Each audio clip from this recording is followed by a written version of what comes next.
Petrol pump पर सिर्फ हवा भराने के लिए रुकना या फिर हाईवे पर लो टायर प्रेशर की वजह से टेंशन लेना शायद अब से एक पुरानी बात हो चुकी है, क्योंकि मेरे हाथ में है एक ऐसा प्रोडक्ट जो क्लेम करता है कि ये आपके पॉकेट के अंदर ही एक मिनी एयर कंप्रेसर दे सकता है। तो आज देखते हैं कि पोर्ट्रॉनिक्स का एयर इन्फ्लेटर असली में कितना पावरफुल है और क्या इस पर हम भरोसा कर सकते हैं। तो सबसे पहले देखते हैं कि बॉक्स के अंदर क्या मिलता है। सबसे पहले है एक एयर इन्फ्लेटर, एक एयर होस, एक USB type C charging cable जो लगभग 1 मीटर की होगी।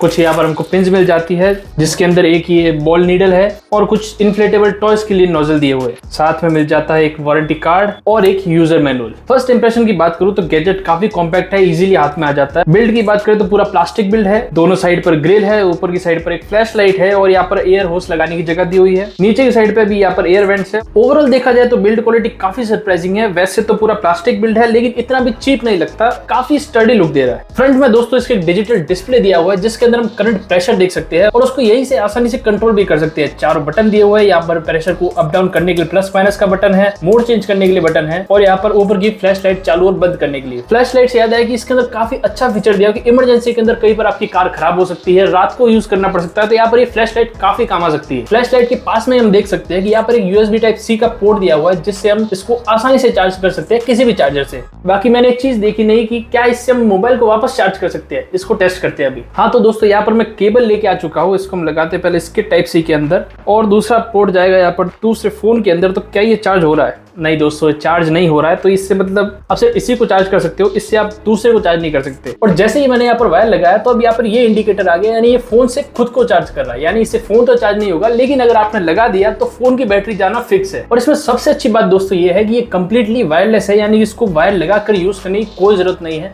कहीं पर भी आपकी बाइक हो, साइकिल हो, बॉल हो, बस इसको लेकर जाओ, इसके अंदर ये एयर होस लगा दो और सीधे आप अपनी चीज के अंदर हवा भरना शुरू कर सकते हो। वरना दूसरे जो एयर इन्फ्लेटर आते हैं कार और बाइक के, उनको आप पहले प्लग के अंदर लगाना पड़ता है फिर वो काम करते हैं, लेकिन इसके साथ ऐसी कोई दिक्कत नहीं है। और दोस्तों कंपनी क्लेम करती है कि इसके अंदर 6000 mAh की बैटरी है जो कि इनफ होती है 2 से 3 टायर में हवा भरने के लिए। साथ ही में बॉक्स पर लिखा हुआ कि 150 PSI तक का प्रेशर बना सकता है। अगर एक बार सारे फीचर्स की एक साथ बात करें तो सबसे बड़ा फीचर तो यही है कि ये पूरी तरह से वायरलेस है। एक बार इसको चार्ज करो और फिर लगातार 2 से 3 टायर भरते जाओ। साथ में जो डिजिटल डिस्प्ले है वो करंट टायर का प्रेशर भी दिखाता है, यानी कि आपको गैस वर्क करने की जरूरत नहीं। जैसे ही आपने जो प्रेशर सेट किया है वो बढ़ जाएगा, ये मशीन ऑटो कट हो जाता है जिसके कारण आपके टायर के अंदर एक्स्ट्रा हवा कभी नहीं भरेगी और टायर की लाइफ लंबी होगी। एक और इसकी फीचर की बात करें तो इसके अंदर काफी सारे मोड्स दिए हुए हैं, जैसे कि यहाँ पर कार मोड हो गया, ये टॉयज भरने के लिए मोड हो गया, ये बॉल के लिए मोड हो गया, ये साइकिल और ये बाइक। इसी तरह से आपको गैस वर्क नहीं करना पड़ेगा, बार बार देखना नहीं पड़ेगा कि किसके अंदर कितनी प्रेशर चाहिए, क्योंकि जैसे ही हम यहाँ पर टॉयज के लिए आते हैं तो यहाँ पर कस्टम मोड पर आ जाता है। जिसके बाद बॉल के अंदर आ गए तो यहाँ पर 8 PSI पहले से सेट है, जिसके बाद साइकिल के लिए यहाँ पर 45 PSI सेट है। तो हमको अंदाजा पड़ जाएगा कि कितना प्रेशर हमको डालना है। और अगर रात में इसको कहीं पर यूज करना पड़े तो उसके लिए सबसे अच्छा फीचर दिया हुआ है कि इसके अंदर एक फ्लैश लाइट दी हुई है। फ्लैश लाइट नॉर्मली यहाँ पर व्हाइट कलर में आ जाती है, जिसके बाद ये ब्लिंक हो रही है फास्ट और एकदम ये स्लो ब्लिंक के ऊपर, जिसके कारण अगर आपको रात में भी कहीं पर हवा भरने की जरूरत पड़ रही है तो भी यहाँ पर ये लाइट आपकी काफी हेल्प कर सकती है। ओवरऑल देखा जाए तो ये प्रोडक्ट काफी ज्यादा कॉम्पैक्ट है, काफी वैल्यू फॉर मनी भी लग रहा है, लेकिन इसके अंदर कमियां भी तो होगी। तो अब इस इन्फ्लेटर की कॉन्स की बात करें तो सबसे पहला पॉइंट तो ये है कि ये सिर्फ एक इमरजेंसी बैकअप है, आप इसके ऊपर पूरी तरह से रिलाय नहीं हो सकते। ये सिर्फ उसी टाइम पर आपके काम का है जब आपके टायर की थोड़ी सी हवा कम हुई हो या फिर 2 या 3 टायर में थोड़ा थोड़ा प्रेशर लो हो तो आप इससे बढ़ सकते हो। ये इन्फ्लेटर किसी भी तरीके से एक बड़े वर्कशॉप कंप्रेसर का रिप्लेसमेंट नहीं बन सकता। दूसरी कमी इसके अंदर ये है कि अगर इसकी बैटरी खत्म हो गई तो आपको पहले इसे चार्ज करना पड़ेगा, उसके बाद आप हवा भर सकते हो। ऐसा नहीं है कि इसके अंदर वायर लगा हुआ है और ये हवा भी भर रहा है, वो फीचर इसके अंदर मिसिंग है। और तीसरी और सबसे इंपॉर्टेंट चीज कि अगर आपके टायर की हवा पूरी खत्म हो चुकी है तो फिर इससे हवा भरने में काफी ज्यादा टाइम लगेगा। जहां पर एक नॉर्मल वर्कशॉप कंप्रेसर आधे से 1 मिनट के अंदर आपका टायर पूरा भर देता है, इसके अंदर वो चीज करने में आपको 5 से 6 मिनट भी लग सकते हैं। तो अब सवाल आता है क्या आपको इसे खरीदना चाहिए या फिर इसको अवॉइड करना चाहिए। तो मेरा सुझाव तो यही है कि अगर आपके घर में बाइक और कार्स है और आप फ्रीक्वेंटली ट्रैवल करते हैं तो ये चीज आपके काफी काम आ सकती है। ये ऐसी चीज नहीं है जो आपकी रोज काम आएगी, लेकिन जिस भी दिन काम आएगी आपको इसकी वैल्यू पूरी तरह से पता चलेगी। ये इन्फ्लेटर आपको कन्वीनियंस देता है, इमरजेंसी के अंदर कॉन्फिडेंस देता है और टायर के अंदर हवा भरकर आपका काम बहुत ज्यादा आसान कर देता है। तो दोस्तों ये था पोर्ट्रॉनिक्स का वायरलेस एयर इन्फ्लेटर। अगर आपको ये वीडियो पसंद आई है तो इसे लाइक करें, चैनल को सब्सक्राइब करें और अपने बाइकर और ड्राइविंग दोस्तों के साथ इस इन्फ्लेटर को शेयर जरूर करें, क्योंकि आपको नहीं पता कब इस चीज की आपको जरूरत पड़ जाए। मिलते हैं अगले वीडियो में, till then stay safe, stay टेकी।